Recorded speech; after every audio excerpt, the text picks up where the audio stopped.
why do some players become superstars while others barely make it through their first season? Some barely get a chance to play while others stick around for years without ever becoming famous. Number 10.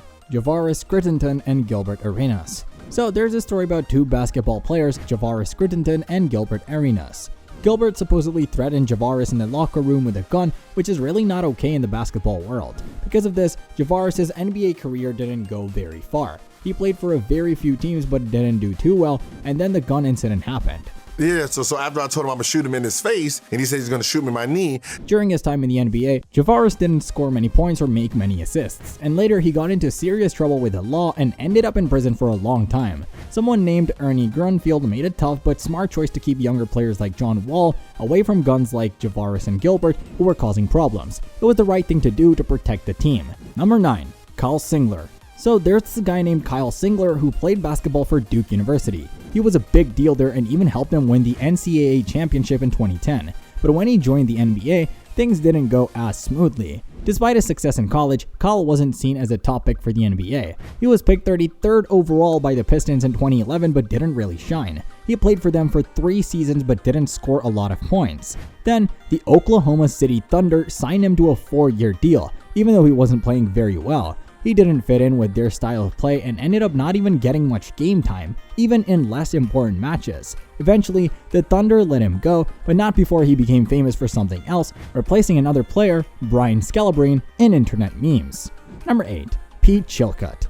Let's talk about Pete Chilcutt, a basketball player who did really well in college at UNC. He was known for making some really important shots when his team needed them the most, but when he got to the NBA, things got a bit tougher. Pete wasn't as athletic as some of the other players, which made it harder for him to keep up. His playing time was limited, with the most he ever played in a game being 21 minutes with the Sacramento Kings. Even though he played for 9 years and won a championship with the Houston Rockets in 1995, Pete never scored a lot of points. The only thing he really excelled at was his shooting, especially from 3-point range, where he had a decent percentage. So, while Pete had some success in the NBA, he mostly relied on his shooting skills to make it through his career.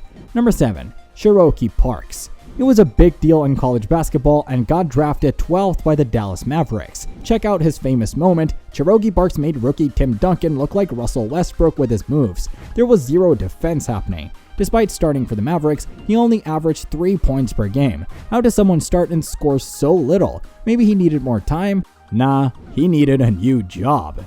Number 6. Michael Ruffin.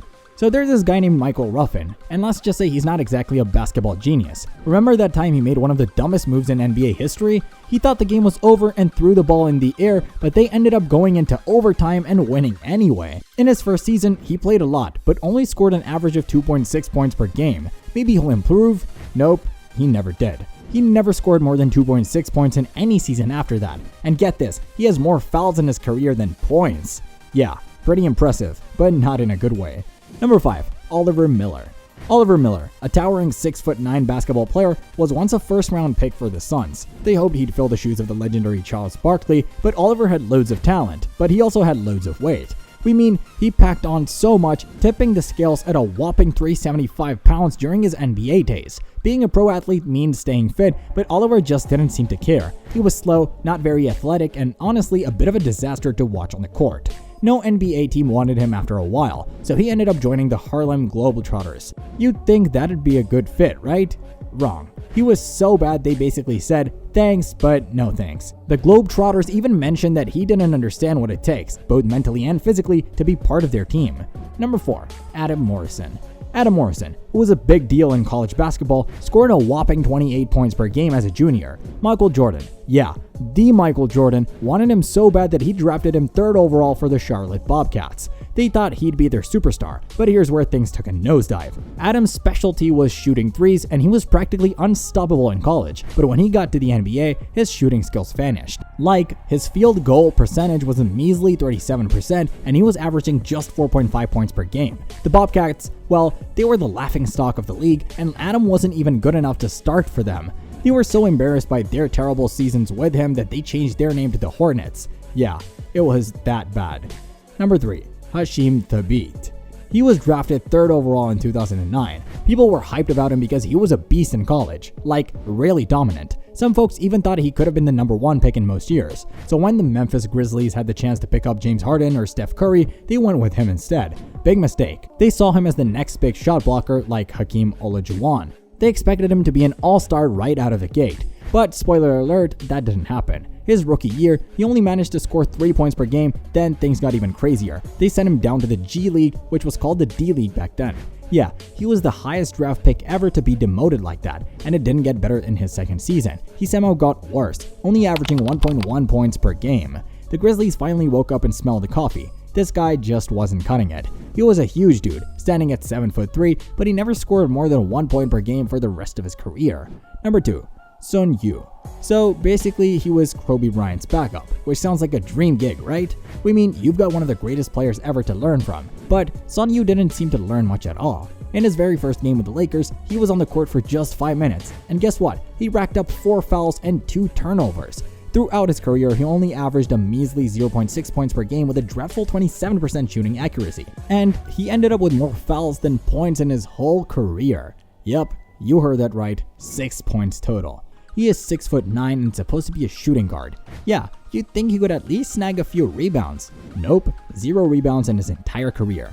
After that disastrous start, he never played another minute in the NBA. But to get this, the Lakers decided to keep him on the bench, and they actually won a championship that year. So Sun Yu has more championship rings than rebounds in his entire career. Now, that's a stat you don't hear every day. Number 1. Anthony Bennett. We've got Anthony Bennett, the number 1 pick in the NBA draft, but he flopped hard. He barely lasted a season with the Cavaliers. His shooting percentage was a dismal 35%, and despite being expected to be a defensive powerhouse, he didn't even manage a single block or steal per game. And he started chucking 3-pointers like there was no tomorrow, but his accuracy was a measly 24%. Not only was he bad, but he also seemed to bring down everyone around him. In his 4 seasons in the NBA, he played for 4 different teams. None of those teams made it to the playoffs. Yeah, talk about a curse. Now, on to the main event, Jason Curry. This guy has the names James and Curry, but trust me, he's no LeBron or Steph. He literally has 0 points, assists, or rebounds, or anything else in his entire NBA career. Yup, you heard that right. He played for a grand total of 3 seconds in the NBA. We mean, that's gotta be some kind of record, right? And he was so bad in practice that teams couldn't bear to let him step foot on the court during games. His only claim to fame? Getting blocked by another player. Yeah, not exactly the highlight reel you'd want to show off to your friends. Poor guy couldn't even make a cameo in his own NBA career. Bad pass from Cousins as Davis turned his back. Here's Cantor. Strides and finishes. So, which one of these players do you think had it real bad? Do let us know in the comments below. Also, don't forget to hit the like and subscribe button. Until next time, see you all.